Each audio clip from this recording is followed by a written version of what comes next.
Hi friends, and welcome back to part 2 of the video, 3 harsh truths you must know to fully accept yourself. Please consider subscribing by smashing the subscribe button and hitting the like button, and we're going to go back to the video. The perception of our environment is not based on wishful thinking. Perception is an active process where our senses receives input from stimuli around us that builds our own reality.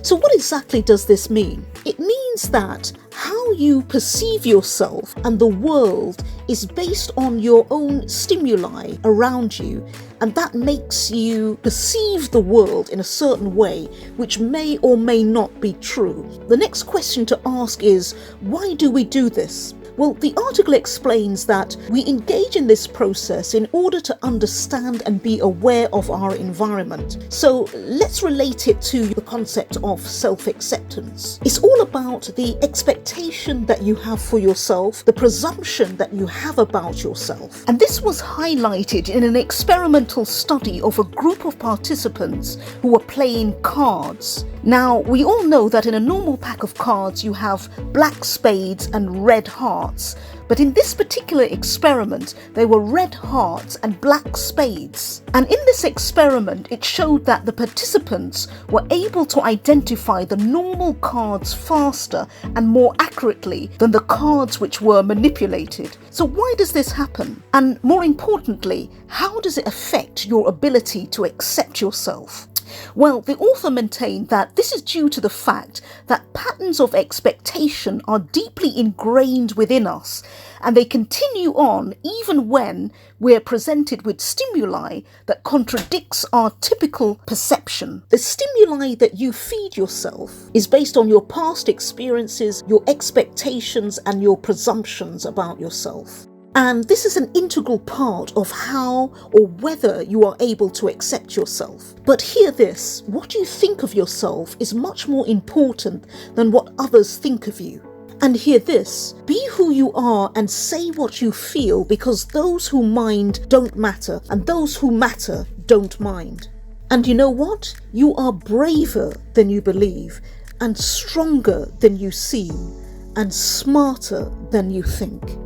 Trust yourself. Create the kind of self that you will be happy to live with all your life. Make the most of yourself by fanning the teeny inner sparks of possibility into flames of achievement. Accept yourself for who you are, because who you are is good enough. And Psalms 139 verse 14. I praise you, for I am fearfully and wonderfully made. Wonderful are your works. My soul knows it very well. So friends, did you know that you are fearfully and wonderfully made? No matter what you think about yourself, you are wonderfully made. I want you to understand just how powerful that is. So ask yourself the question, why don't I accept myself despite my inevitable shortcomings, which by the way we all have and can never escape? This is a question for you to consider. Is it because your past stops you from accepting yourself? Well, hear this. Yesterday is gone. Tomorrow has not come yet. We have only today. Let us begin. Know that whatever you have done in the past does not define you and will never be the tool by which you are measured. It is what you do today, at this moment, that counts. It starts with accepting yourself, no matter what, for it is the beginning of being kind to yourself and loving yourself just the way you are. I want you to continue asking yourself the question, why don't you accept yourself? Is it because you just don't expect anything good of yourself? Well, hear this. Expectation has brought me disappointment. Disappointment has brought me wisdom. Acceptance, gratitude, and appreciation have brought me joy and fulfillment. Whatever it is that's stopping you from accepting yourself, you got this. You know why? Because you are fearfully and wonderfully made. So friends, never let the presumptions, the expectations, and your perception of yourself affect your ability to accept yourself. And if you're looking for more inspiration, please check out my website, boostyourpersonaldevelopment.com. I've put a ton of content there designed to keep empowering you on your personal growth journey. A link is down below in the description, and back to the video. The third harsh truth that you need to know in order to be able to fully accept yourself is you need to take off that mask. You need to take off that mask that you're wearing. And we all wear it. I wear it, you wear it, but we need to practice taking off that mask. Because let me give you a scenario. You walk into a room. What do people see? What do you see? What do you think that people see that you see?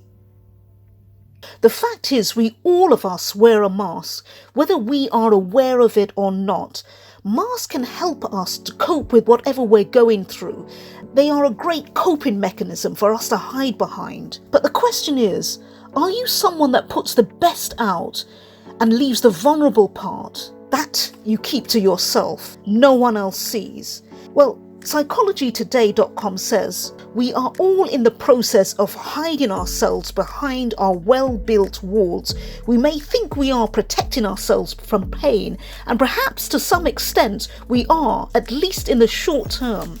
However, there is another, some even say greater pain, and that is the pain of regret, of knowing that we missed out on an opportunity due to our own fear, including, for example, the potential of love and connection and whatever else our fear stops us from achieving. And the essence of this is really, I guess, that when we hide behind a mask, it stops us from feeling the emotion that you need to feel in order to progress and to accept yourself. The pain of accepting yourself is an important one. Throughout this video, I asked you to look in the mirror and ask yourself, what do you see? But what I should really have first asked you is, were you able to find yourself? What do I mean by this? Can you recognize yourself? What you stand for? What makes you you? You see, we often look in the mirror and we see a completely different person to what we thought we were. And I think this story that I would love to share with you illustrates this. One day, a pastor said to his congregation, "Next Sunday, after church service, I'm going to hold a meeting with the leaders and worship members." So the following Sunday, the members and the worship leaders stayed behind after church to attend the meeting. The pastor had prepared some light refreshments for the members to enjoy, and after the food was prepared, served and eaten, the pastor asked each member to say what special quality each of them thought that they had. He asked the question to try to see what special talents each member could bring to the church to benefit the local community and to spread the word of God. But he did not tell the members this. The pastor went to each member and asked them the same question. "What special talents do you think you have?" said the pastor. "What do you think that you can do easily that others struggle to do?" Each leader of the church and worship member provided a long list of special qualities and talents that they had.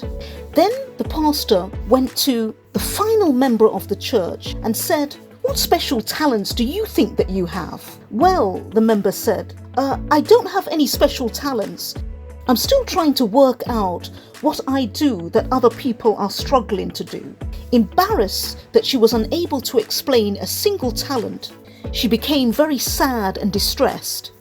At this point, each member immediately began to list many talents the member had. "You're a great counselor," one member said. For this particular member had great listening skills and the ability to help people out with a kind word in times of trouble. "You're an amazing cook," another member said, because this member often cooked for the church on special occasions, cooking for homeless people in the community, and also provided basic necessities such as toiletries and clothes to those that needed it. "You're a fantastic organizer." Another said, for she frequently organised amazing trips to the seaside for the congregation and other members of the community. Each worship leader and member continued to list several things the member was good at but didn't even know about. What is the moral of this story? Sometimes we wear a mask that hides how special we really are. But hear this, we all wear masks, and the time comes where we cannot remove them without removing some of our own skin. And another quote, take off the mask that confines you, because you don't need the world to accept you if you accept yourself. So I'm going to ask you again, what do you see in the mirror? Do you see someone who is pretty amazing? And now what I want you to do is to think about 10 things about yourself. Write them down. What makes you special? It could even be the fact that you're good at making a good cup of coffee, you're a good listener, you love being around people, and you have a great energy. Now, what I want you to do now is to have a mental picture in your mind of you doing the 10 things that you wrote down about yourself. Because this is the thing that is going to make you understand yourself on a more profound level and begin the process of accepting yourself on every level. Because just like the church member, you are in all likelihood doing amazing things, but you just don't realize it. So there you have it, friends. These are 3 harsh truths that you must know about yourself in order to fully accept who you are.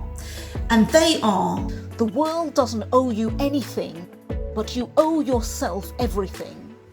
How you perceive yourself is different from how the world perceives you, because you are fearfully and wonderfully made. Take off the mask, because you are pretty amazing the way you are. Those are the 3 harsh truths that you need to know to be able to fully accept yourself. So all that is left for me to say is, get ready to be you. Get ready to love you. Get ready to live you. And get ready to accept you. And I accept you for who you are. I'd like to say thank you for being amazing. You probably don't know how amazing you are. And all that is left for me to say, friends, now is bye-bye for now, and I will see you in the next video. Take care of yourself.